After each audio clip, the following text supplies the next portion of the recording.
আসসালামু আলাইকুম। আমাদের অধিকাংশ ইন্টারভিউতে দেখতে পারবেন মাইক্রোসফট এক্সেল রিলেটেড যদি কোনো প্রশ্ন দেয় সেখানে VLOOKUP ফাংশনটা বেশি দিয়ে থাকে। যেমন আমাকে যদি এরকম কোনো কাজ দিয়ে থাকে, যেমন এইখানে আমার নিচে ডাটা আছে, সেই ডাটা অনুপাতে আমাকে এই সকল তথ্যগুলো বের করতে হবে। বাট ফাংশন ব্যবহার করবেন এই এক জায়গায় এবং ডান পাশে টান দিলে নিচে টান দিলে যেন আউটপুট চলে আসে। এটা কিভাবে করবেন? এজন্য আমরা এখানে এসে ইকুয়াল টাইপ করব, VLOOKUP ফাংশনকে টাইপ করব। লুকআপ ভ্যালু হলো আমার এই ডেটটা। তো এই ডেটটা যেহেতু ডান পাশে সব জায়গায় ফিক্স থাকবে, এই জন্য আমরা এই ডান পাশে যেটা যায় সেটা হলো কলাম, এটাকে আমরা $সাইন দিয়ে লক করে দিলাম এবং তারপরে কমা।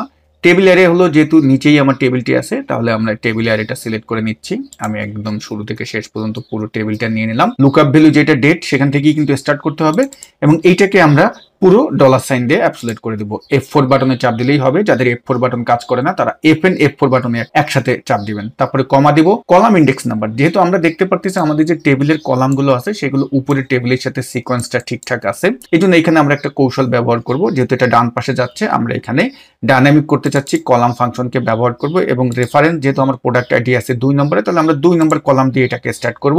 2 নম্বর কলামের একটা রেফারেন্স আমরা সিলেক্ট করে নিলাম, ব্র্যাকেট ক্লোজ এবং কমা দিলাম। এক্সাক্ট ম্যাচের জন্য 0 দিলাম এবং তারপরে আবার ব্র্যাকেট ক্লোজ দিয়ে এন্টার দিলাম। তারপরে আমরা যে কাজটি করব, এটাকে দেখুন এখন ডানে টেনে দেব এবং নিচে টেনে দেব।